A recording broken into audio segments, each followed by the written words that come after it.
In this video, I'm going to show you how you can create a circle image effect in Photopea that looks just like this. So you can get this done in around a minute, so I'll show you what you need to do. So go to photopea.com. I'm going to go ahead and go File, New, and we'll create a new 1920 by 1080 canvas. Now, once you're here, you want to go ahead and find the shape icon. It's going to be free from the bottom. So hold down left click and you need to go to the second one and go ahead and click on that. Now, once you've got that selected, hold down shift and then you can create your circle. If you don't hold down shift, it's going to make it all distorted. So hold down shift and you can create a perfect circle. Once you've done that, click on the place icon or this movement icon and it will kind of move it or add it to the canvas.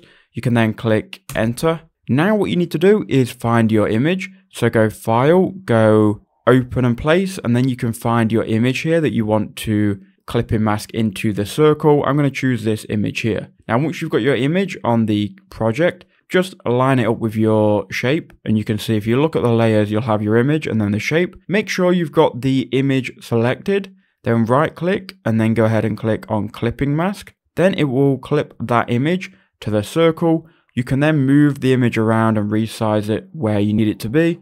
If you double click on the circle on the layers, you can then add things like a drop shadow and other elements. So that's how you do it. If you want to then export this, go to File, Export As, and export as a PNG.